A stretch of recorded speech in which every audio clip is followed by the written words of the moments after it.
Welcome, everyone. Thank you for tuning into Rich Friday's podcast. I'm your host, Dr. Neka, and you're on Interview Me. So today we have the distinct pleasure of interviewing Mr. Mark Young, and he is the founder of Ryze Agency as well as eConcierge. Both businesses are heavily engaged in marketing, and so we're just going to dive right in. Mark, could you please tell us a little bit about your passion in business and what kind of got you going? So I'm gonna tell you, this is gonna be a weird thing because I work in the space, and my primary let's say my primary tasks all revolve around marketing, right? Like that's Ryze Agency. We're an advertising and marketing agency, and people say, "Wow, you must really love marketing." I'm like, "Yeah, not really." And they're like, "What are you talking about? Like this is what you do?" And I'm like, I know, and I'm like, and I love marketing, and I love that kind of stuff. Don't get me wrong. I'm like, but my passion is entrepreneurship. Like that's my passion. Because I'm going to tell you what, like there is nothing that makes sense about being an entrepreneur. Like nothing. Like we are crazy, crazy people. And I'm sure everyone in your audience can probably snicker because the idea that you're going to put everything you own on the line and just, it's like putting all your chips on red and seeing if it works or not. And then you're going to work 80-hour work weeks with no security and no 401k.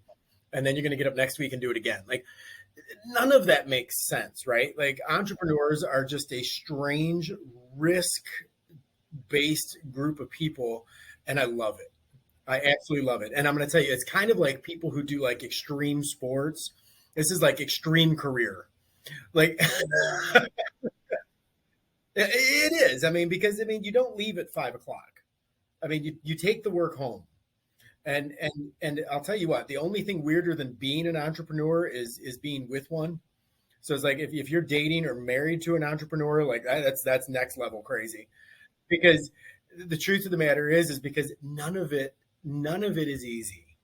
And yet it is in some strange way satisfying. And the number of ups and downs and mood swings and cash flow problems and defeats and negative self-talk and all the stuff that entrepreneurs go through, that's what I love. And nothing excites me more and nothing gives me greater satisfaction than being able to sit on a conference call, and often late at night, with a client who is just in an emotional wreck over something that's going on with their business, or I get to sit on the outside and look into what's going on in their businesses, which means I get a very third party objective view on things. I'm not emotionally attached to them in terms of, they're having cash flow issues. Well, that doesn't affect me. I get to tell you whether or not you're making a good decision, cash flow aside. And I get to tell them, like, look, I'm sorry, your product is really nice, but it's not appealing. You've got the wrong audience. You've got this stuff. And they're so married to it. And sometimes you got to sit on the outside like a counselor and say things to them like it's just not a match. Like you're trying to make something work that isn't. But here, let me help you fix it. And then you get to watch, their dreams come to life, if I can, use some overstatement. But in many cases, that's genuinely it. And just some of the clients we get to deal with, they're so granular. Like literally some of our clients, the only employee is the CEO. And they're outsourcing everything because that's just what they do. They have to. So yeah, that's what I love. So you asked me, how did I get into this, or what do I love about it? And it's like, I love the crazy. My gosh, it's insane. I live in South Florida. I love crazy, right? Yeah, I totally agree with you. We definitely share the same passions. I just want to help entrepreneurs. And I just want to make sure that they have those tools and the knowledge that they need to take their business to the next level. So let's talk about Ryze Agency. Tell us, what kind of services do you guys offer? So Ryze is Ryze Agency, and that's Ryze, RYZE, if somebody's looking up it online, Ryze Agency. We're a media agnostic is the phrase I use, meaning that we don't have a preference towards one form of media or another. We want to give you real advice on what's best for your product.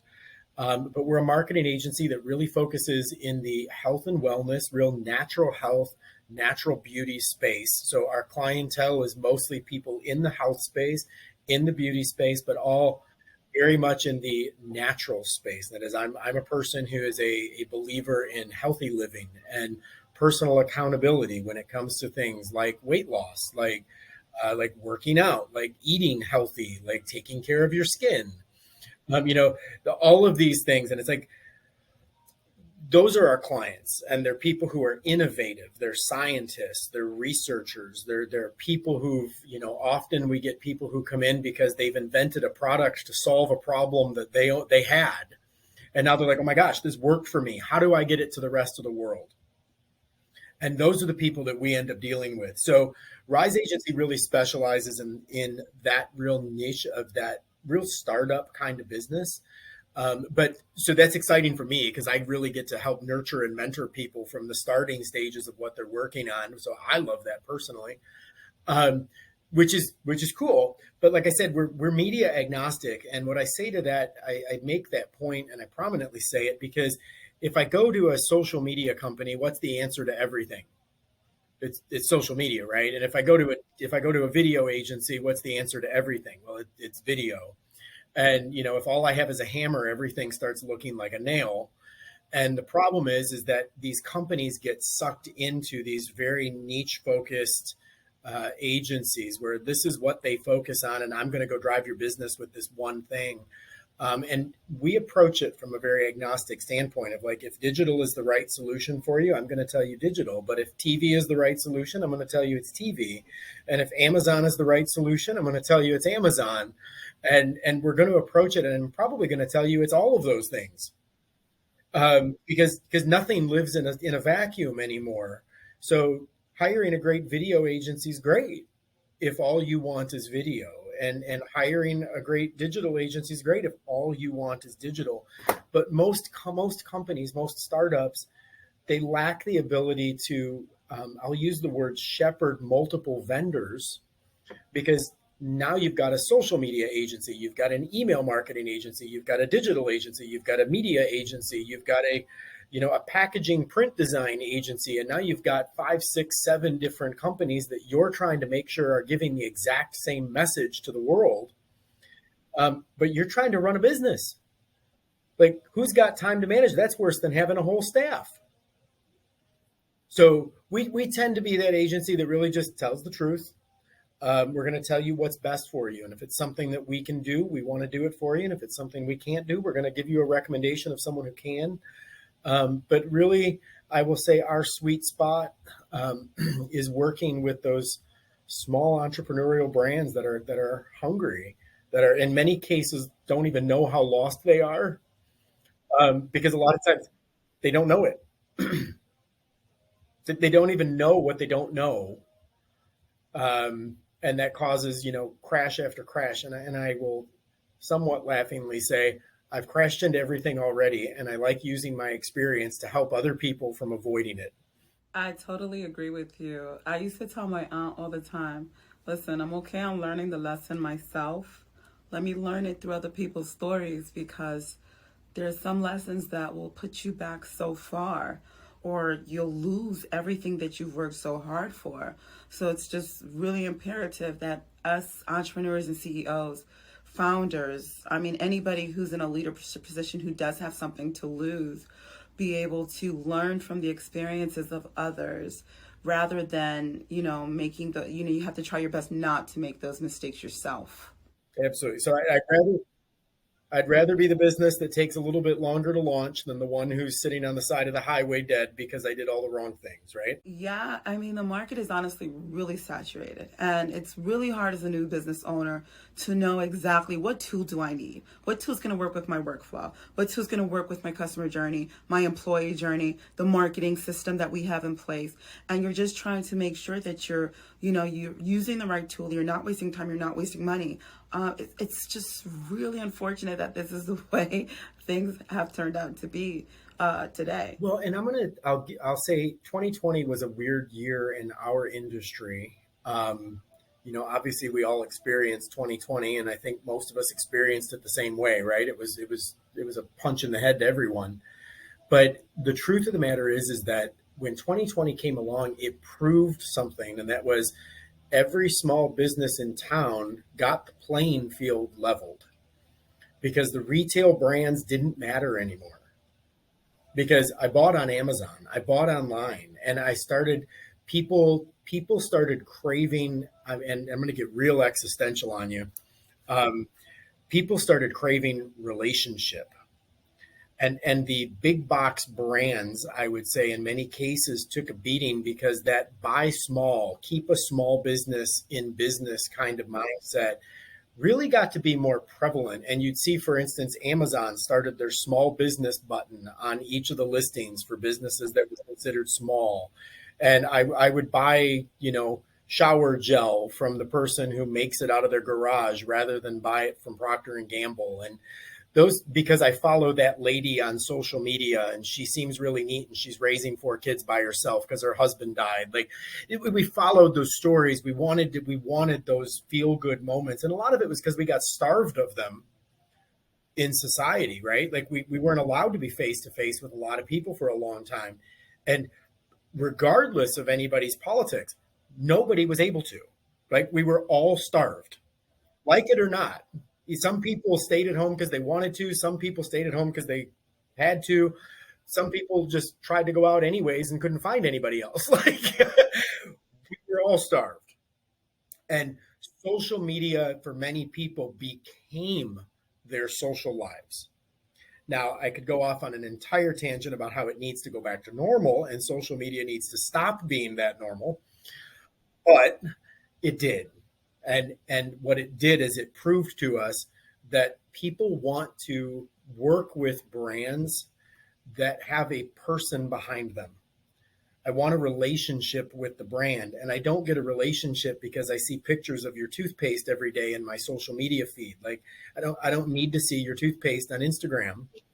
But if I mean a brand that I follow and I use is a place called Primal Life Organics.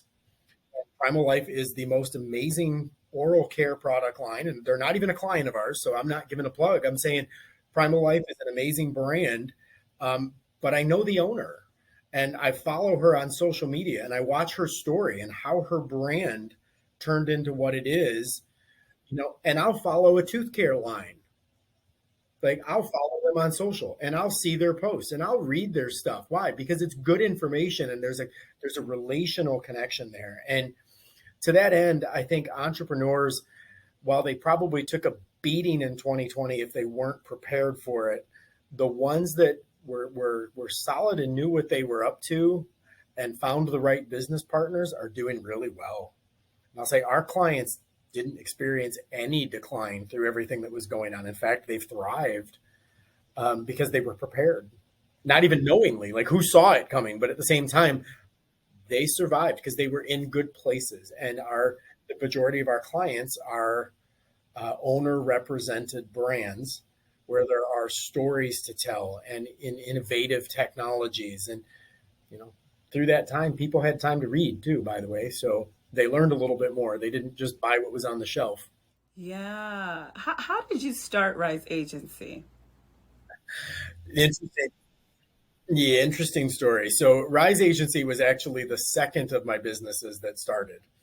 The first was actually my other company, which is called eConcierge Solutions, which used to be called Upsell 24. And Upsell 24 started as a call center. And the reason we were a call center, my father was in the advertising business for a very long time and, probably 25, 30 years. And I always swore I would never be part of the advertising world. I was never going to succumb to the family business pressure.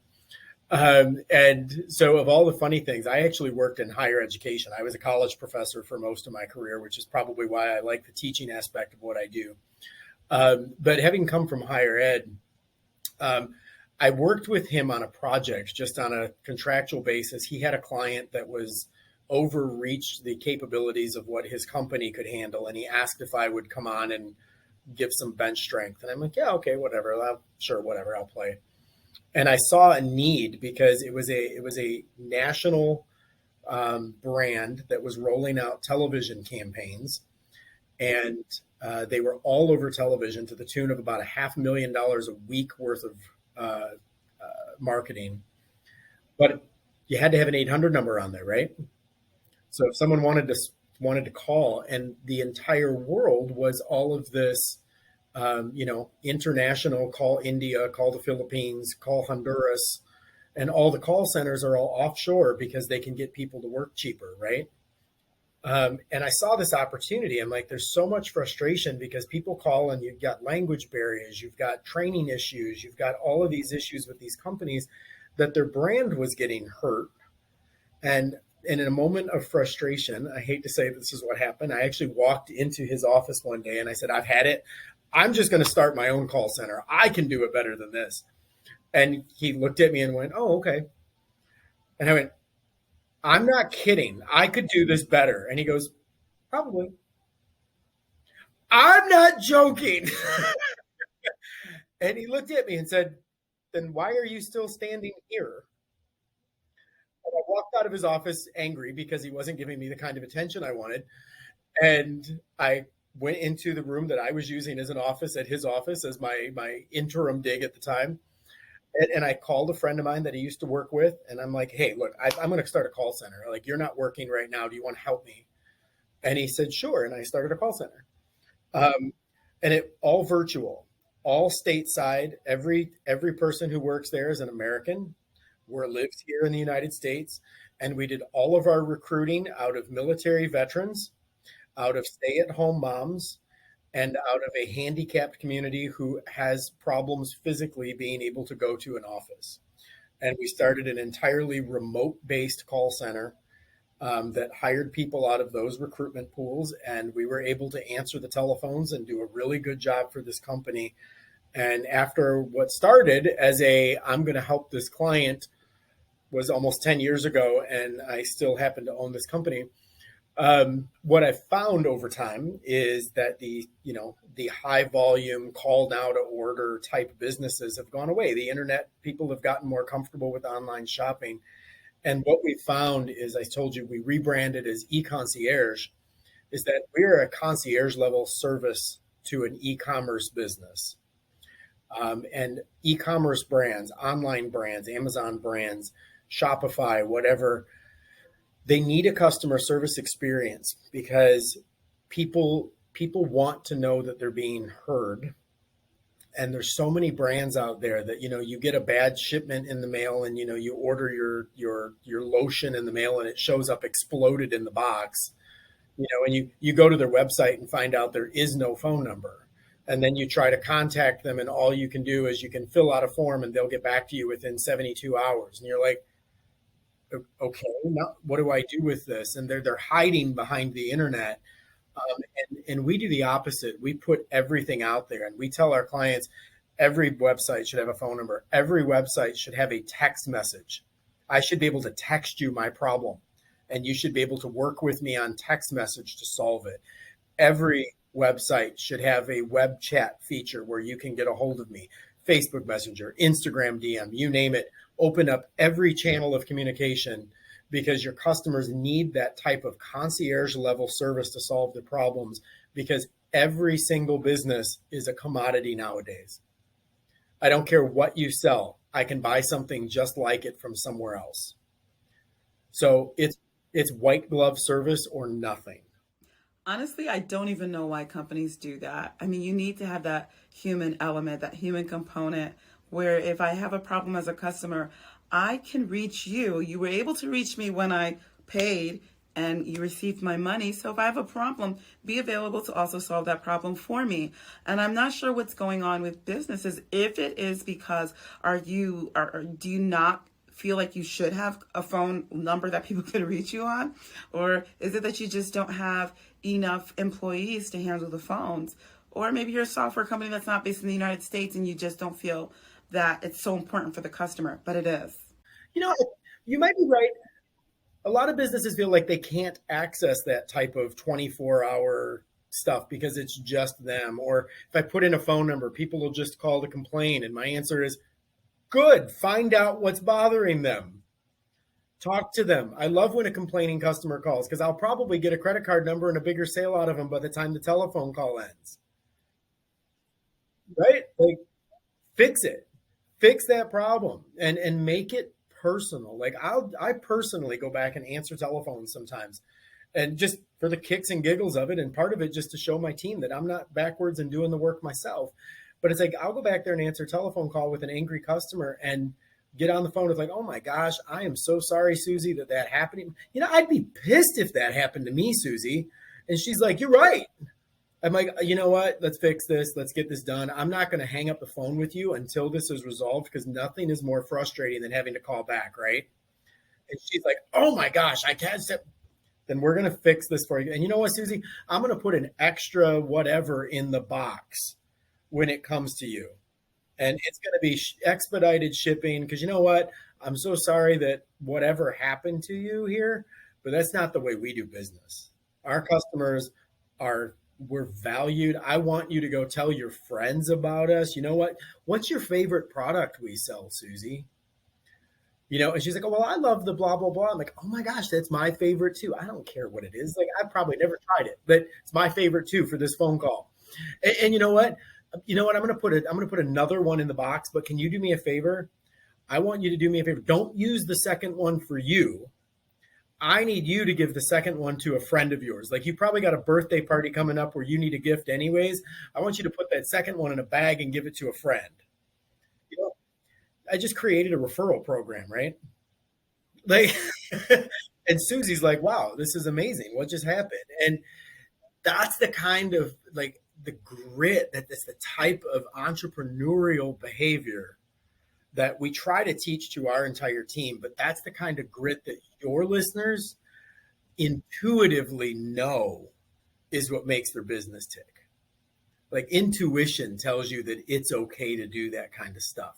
And it's that scalability. So we try to be that for our customers, not because we're giving away free products all the time, but we really want to give that kind of personal, individualized, concierge level service. And literally, I've talked to my staff and asked them, like, have you ever stayed at a 5-star hotel where there was a concierge who was going to take care of your every need while you were there? And if not, we're going to go send you overnight, and I want you to try to use every single available amenity at a hotel, and I want you to only use the concierge to book it, because I want you to know what that feels like, because I want you to duplicate it when you get back in the office.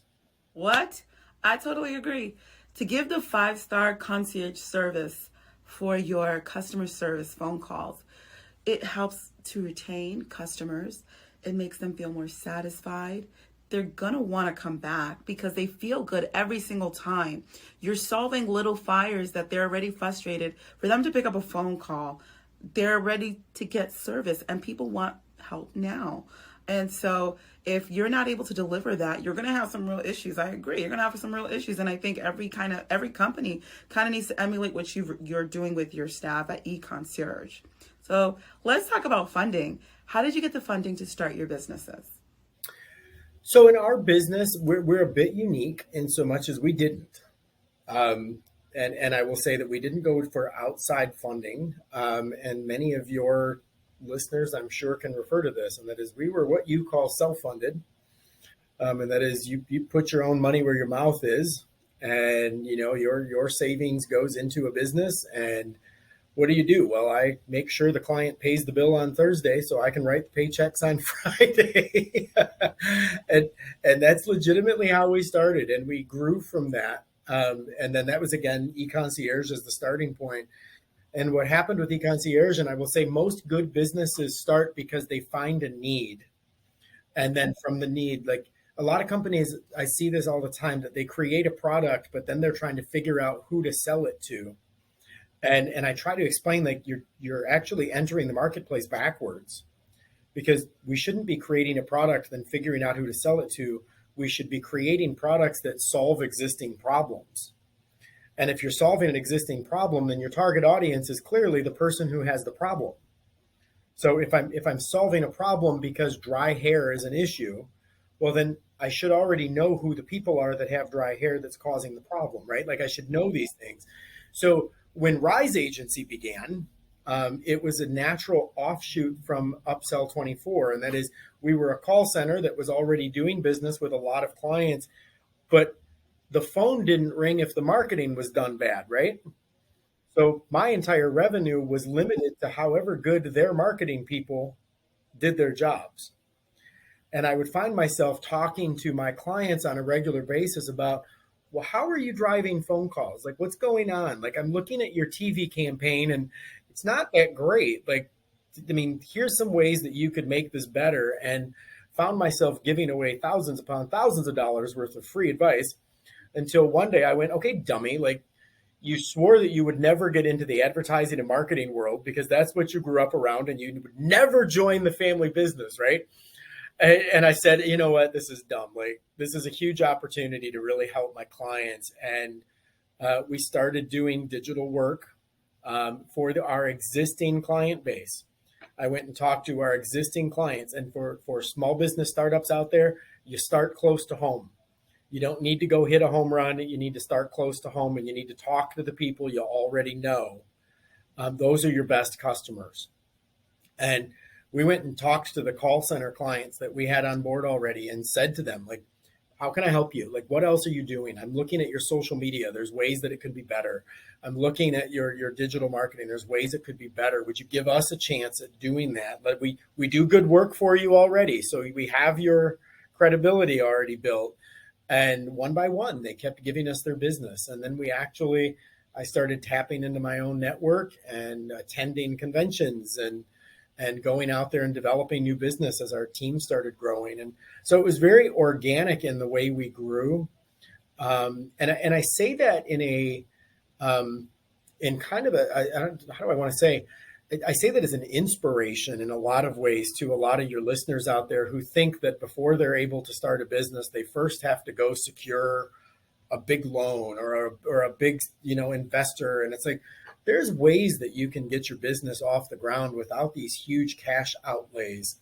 And unfortunately, I think too many people just sit around thinking about opening a business or starting their own brand or something. And they spend more time thinking about it than they do actually working on it.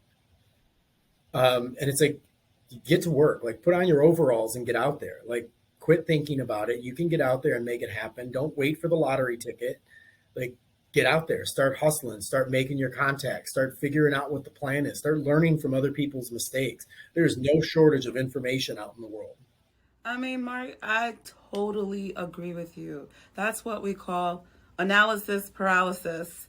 You are forever analyzing the details of whatever it is you need to do or what you think the process should be, and you become paralyzed because it's just too much for you, or you're just procrastinating on the start. And we really just need to start as entrepreneurs. Take that leap of faith. The hardest part is starting, and once you start, it'll be easy. You're going to get me on a soapbox here in a moment, my doctor friend. But so here's what I'm going to say. My personal mantra in life is do everything. Like, literally do everything. I don't care what it is, do it. Like I say, I'm going to die with a lot of regrets, but they're going to be over the things I did, not the things I didn't do. And part of that, though, is that I believe that most people are caged up in their heads because they have limiting belief systems that make them doubt that they're capable of doing things. And those could be negative things from childhood. That could be an abusive relationship. That could just be, fear of failure. I don't know what holds people back. But the truth of the matter is nothing ventured, nothing gained. And yet, too many people will sit there with this idea like, oh, it would be my dream. I had a student one time who told me literally her dream was to go to New York. And I'm like, your dream is to someday go to New York. And I'm like, go to New York. Like, just go to New York. And she's like, well, and another student in my class was her best friend. They went to school together, and she's like, and finally, it was so funny. They came back from like a Memorial Day weekend or a long weekend or something. And she's like, Mr. Young, blah, and she just going a mile a minute. She's like, I went to New York this weekend. I'm like, that's amazing. And because she realized that her two kids and her friend's one kid would all fit in the back seat. And the two of them with the three kids in the back seat got in the car and all shared a couple motels, and they got to go see Times Square. And to her, this was like, I never thought something like that could happen to me. And I'm like, and she's like, thank you so much. And I'm like, wow. Like, I mean, you would have thought that her dream was to someday go to the moon. And it's like, and it was just this doubt, this limiting belief system. And I believe that that is the same for so many entrepreneurs and business owners, that it's this, I would love to be an entrepreneur. I would love to own my own business. I would love to work for myself. I would love to take the chance, but I don't know if I could do it. And it's that, I don't know if I could, and this isn't a good time, and maybe in a couple of years, and maybe when the house is whatever, and maybe when the kids are grown, and maybe when the whatever. And I'm here to tell you, there's never a good time, right? There's never a good time to go do this stuff. You do it or quit talking about it. Because if you're not going to make it happen, quit talking about it, because you're saying you're dreaming of it, and the answer is you're not. It's not a goal, it's a wish. And there's a big difference between goals and wishes. We work towards goals. We break wishbones over wishes. That is an excellent point. And let me tell you a strategy that I work with when I'm doing business consulting with founders. I ask them, tell me something that you can do with your eyes closed. Can you ride your bike down the street with your eyes closed if there was no objects in the way? Yes. Could you tie your shoelaces with your eyes closed? Yes. Do you have to even think about it now when you do it? Do you say, oh, which finger goes next? Which do I loop it over? No, you just do it automatically. And you do it just like that. Take those same principles and apply it to something you don't know. And you'll see that just like that, you'll get it as well. The human brain is more powerful than you think, and you cannot let limiting beliefs stop you from making that jump.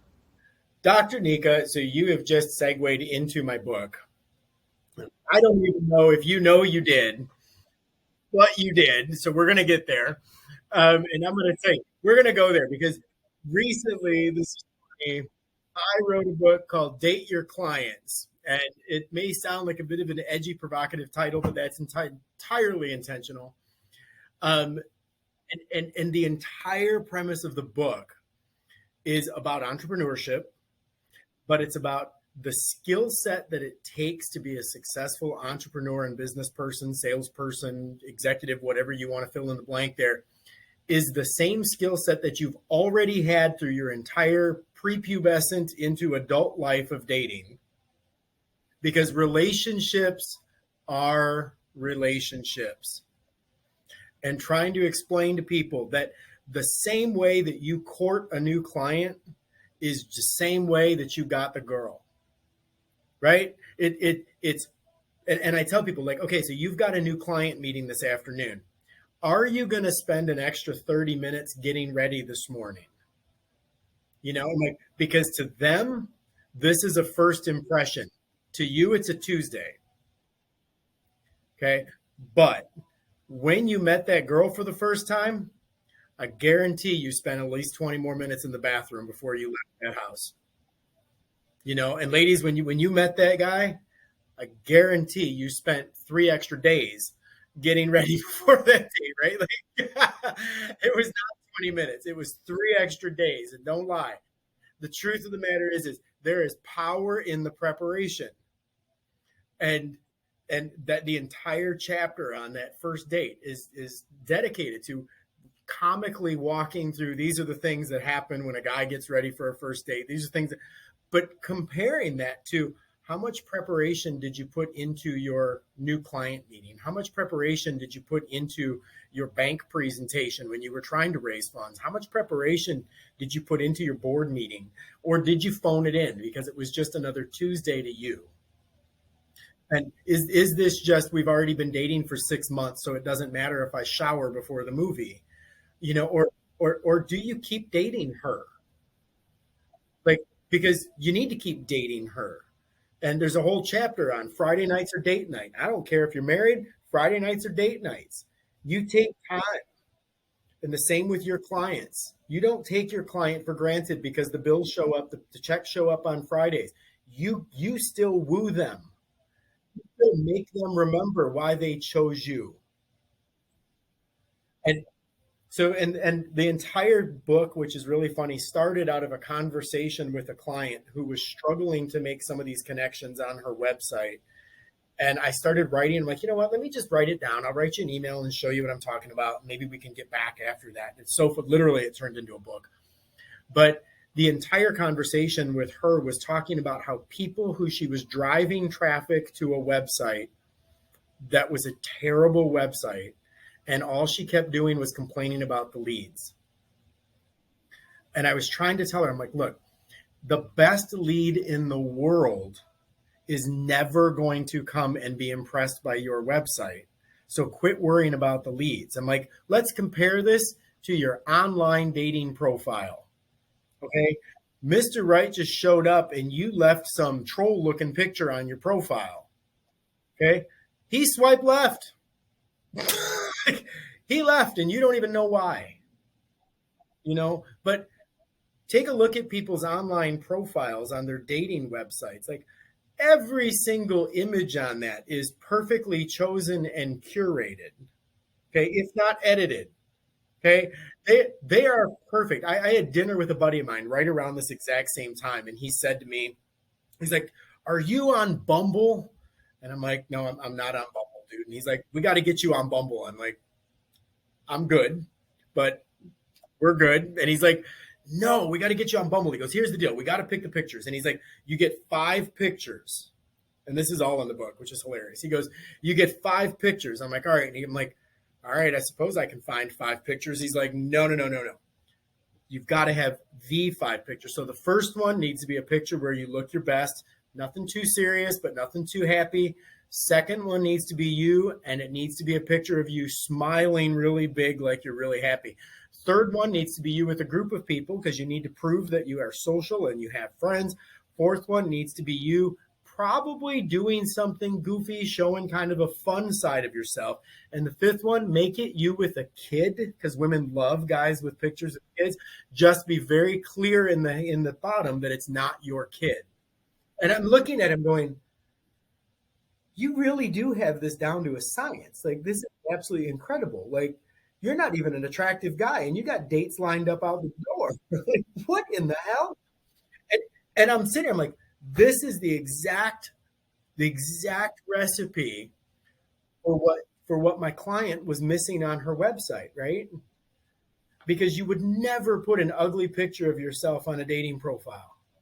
But why do we let our nephews build websites in the basement? Because they're cheaper than a professional agency. And you launch your business with a Wix site and you're wondering why you can't get a launch. And because you're playing with clip art and it's a Photoshop world. And folks don't realize this kind of stuff. So the entire purpose, the entire premise of this book is literally chapter by chapter, juxtaposing these. You've got the skills. You already know these things. You're just not applying them. So to your point, as you were saying earlier about people know how to do a lot of things. And if you know how to do the things that are easy, eventually the other things become easy too, right? Once you gain that experience. And the entire premise of this book is you already have these experiences. You know how to make a first impression. You know how to make somebody feel like you appreciate them. You know how to do these things. You know how to, hopefully, you know how to have a productive argument that doesn't have to lead to a breakup, right? Because we can fight with our clients. We can disagree with our clients and still walk away friends. Same way you're going to fight with a spouse and yet you still crawl into the same bed at night. But what are the steps that get us there? And we know them. But we think that this world of business and this world of entrepreneurship is, I need to go find more gurus to follow on Instagram who are going to show me how to 10X. It's like, no, you know this stuff. You literally already know this stuff. And you're pretending like these are two totally different worlds. And they're not. Yes. So let us dive into this book. And guys, if you haven't gotten his book, Mark Young, Date Your Clients, get the book out. Get the book now. It's good.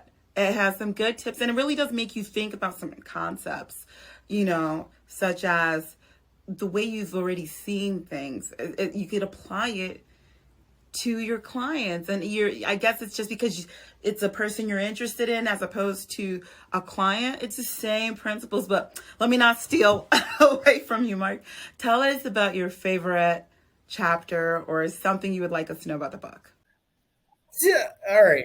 So, so there's a few good chapters in here that are kind of funny. One of my favorites, of course, is the Walk of Shame. Yeah, the Walk of Shame as a chapter is pretty funny, because it immediately puts into this idea of, I always get this picture of a girl walking home with her strappy heels wrapped around her wrists after the night before. Um, but the entire thing about the Walk of Shame is really talking about public judgment, and how, you know what, you're going to have some crash and burns. Get over it, because by tomorrow nobody remembers it except you, and you think about you more than anybody else does. So there's get up, get over it, move on, because the reality is that you're ashamed of what happened on Saturday morning, but you didn't complain about it Friday night, right? You took a chance, you made it happen. Get up, get over it, live a new day, right? And just really walking through what are the steps of getting over a failure. But the reality is that one of my favorite chapters in terms of content is probably the first fight. And I alluded to that a minute ago. And one of the reasons why I talk about the first fight is, in any relationships, there's disagreements, right? My dad always used the sentence that if we always agreed, one of us isn't necessary. Um, and the same comes true in business as in relationships, right? Like I want to make sure that I'm with a woman who disagrees with me sometimes, because I don't want someone who agrees with me all the time. That's boring. Like, but the reality is there are steps to take in a disagreement that doesn't need to make it fatal. And so throughout that chapter, we talk about, what does the first fight look like? And I anecdotally, I hate to say this and admit it, but it's out in print now, so I can't do anything about it. Literally every chapter contains examples of either my own dating life and experiences in the past, or people I know's dating lives and strikeouts and failures and all the dumb things that I've done. And the truth of the matter is going into that first fight, it's stories about how do you have a healthy fight with somebody?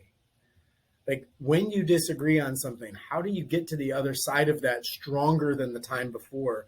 And I find that is so often necessary when I'm on the telephone with a client, because it's easy for me or my staff to just roll our eyes and be like, oh, she's crazy. Right. And it's kind of just the natural go-to. I don't understand her. I don't even know what she means. And it's like, and it's a discipline for me to stop and go, okay, she's not stupid, or he's not stupid, or whoever the client, I've got one particularly in mind, it's female. That's why I'm saying that. And I'm like, well, that person's not stupid. So maybe I'm just not understanding what she's trying to say. Maybe I need to be a better listener, because I'm blaming all of her communication when in fact I can own half of this. And there's got to be something in there that I'm not getting. So let me take the onus and see if I can tease it out. Or maybe let me tell her I could interpret this 3 different ways. Which one is closest to what you mean? And pragmatically get through those types of arguments. And that's really what I try to get through in this book. And that is we tease through some funny topics. We tease through, some of these types of things. And the reality is that we can have fun with it. And I like to think that this book's a super easy read. But every single chapter has takeaways. And every chapter asks some self-reflection questions. Like, when was the last time that you were in an argument and you stopped talking long enough to consider how the other person must feel? Because nobody champions a point they don't believe. And if you believe it, then I probably should take the time to figure out why. Because even if I think it's a ridiculous belief, you believe it. And if we're going to remain in relationship, I owe it to you to figure out why you would hold this crazy belief, right? Because there's a reason, and the same thing holds true. I last night, in fact, I was over at a friend's house and we were hanging out with a group of people, and we watched a movie that happens to have some controversial topics. And literally for about an hour and a half, 2 hours when the movie was over, like, this group of people, like, literally just sat and talked through these topics. And it just got into this heated conversation that was completely just spontaneous. But it was fun to watch people. And every time somebody would say, yeah, but this thing is ridiculous, I'm like, okay, it's ridiculous, but clearly people also believe that. So What's that person's experience? What brings that person into the conversation? Because if you already shut it down before it got started, that person has no voice. And that's literally the way that that chapter is built out, is how do you do that? So that's probably one of my favorite chapters. But truth matters, I love them all. Um, some of the goofy stuff that's in there, but I will find myself more often than not quoting things out of this goofy book that make so much sense on a daily life, and I'm like, wow, I wrote that. Yeah, I mean, with you learning so much now that you've after writing this and getting people's feedback and actually putting all these thoughts together, what would be another chapter that you think would be beneficial to readers and listeners if you could add it to the book today? This is going to sound really crazy because that's probably the question I get very often as well, is so what's the next book? And while I love the Date Your Clients theme, I've laughingly said that I was going to write a follow-up book called Date Your Family, which is probably even weirder. But so it was, I've not done it, but it was kind of a thing because, again, we go into relationships are relationships, right?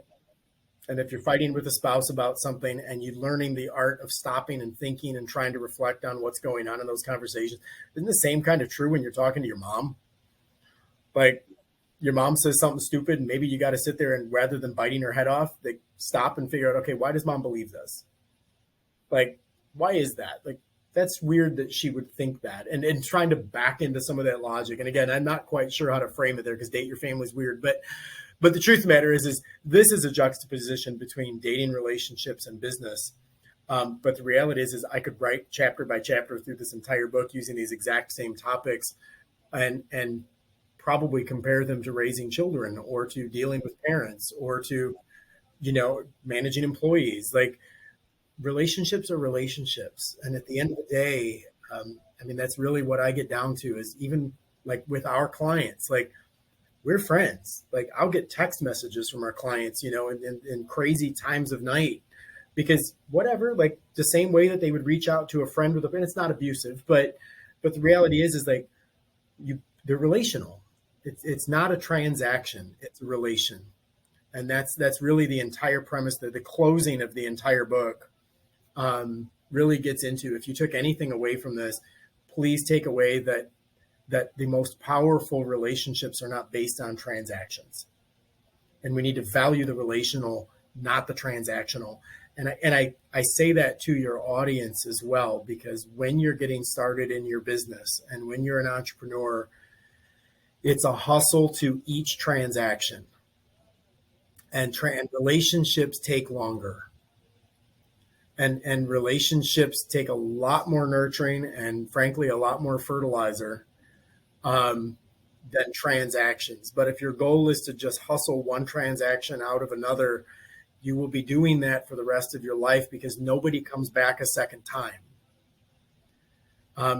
And it's really make an investment in the relationship and make an investment in your clients that they feel that they're continually getting value from you. And it's not a one time, it's not a purchase. It's not a transaction. They're buying something from you that has value, and you're going to continue to sow that value into their lives. Date your family may not be a bad idea because I have a rule of thumb for myself, and that is if I can't be comfortable sitting on a couch with you, the way I'm comfortable when I sit on the couch with my mom or my brother or sister. I'm not worried about certain things, certain elements. I'm comfortable enough to be there with them. I want to feel the same way with the services that I give to my clients. I want my clients to feel, I want that for my clients to feel that way about me. And that is, they need to be comfortable with the product that they're getting from you. They need to be able to trust that it's going to do what it says it's going to do. They need to know that the customer service that comes with the support to help them with that product or service when they don't get it or when something goes wrong is going to be there. They need to be comfortable. It's true too. And a lot of that, it grows in time. That doesn't happen overnight. It's a long-term investment. And a lot of that is, a lot of relationships end before they ever get started because people didn't know how to deal with the road bumps. There's speed bumps. Every relationship has them. And if you're not accurately or proactively dealing with those speed bumps, it's going to end. And sometimes, like, I mean, I think we all probably have those relationships in the past that you're like, man, if I could reverse 20 years, I would have done that so differently. And not that you regret where you are today, but you're like, man, I was a different person back then. Like, I would never have handled that way today. I want to go back and, kick my younger self kind of thing. But yeah, I agree with you. And it's part of the maturation process. Yep. Hit enough potholes and your tire will bust. Absolutely. Life in metaphors. That's my world. Yeah. Well, Mark, we want to thank you for coming on, interview me on Rich Friday's podcast. Where can we find your book, Date Your Client? Thank you. It's been fun. And anybody can go, and I'll tell you, anybody can go check out this book if you want to go buy one. They're available on Amazon. Date Your Clients. Obviously, my name is Mark Young. You can go Google that on Amazon or Google it. Go to Amazon directly, whatever. But if you're interested in getting a hold of me, learning more about what we have, I'll give you the easy email address, and that is just email me at mark@dateyourclients.com. And that'll come directly to me. Nobody else manages that inbox for me. It'll come directly to me. And even if it's just a client of yours or a listener of yours that's looking at starting a small business, or as an entrepreneur that's frustrated or looking for a Ryze agency, reach out. I mean, I'll respond to you and help you in any way I can, because again, I'm not focused on transactions. I'm focused on relationships. And if we build a relationship, maybe a transaction follows, but if not, that's cool. Maybe I just made a friend, right? Thank you, Mark, so much. Thank you for coming on. You dropped some gems today. I had a good time talking with you, especially about date your clients and dating yourself. I mean, it does take some principle and thought and just limiting beliefs. I mean, we covered it all. And I want to say thank you for being a guest on our show. And for all of you guys out there, if you have not already hit that subscribe button, please do. I mean, we're giving you strategies, tips, stories, information that could be crucial to starting your company. And you're hearing it from everyday founders and CEOs and business leaders who are trailing in their field. So I'm your host, Dr. NECA. Again, thank you for joining us, and I'll see you guys soon.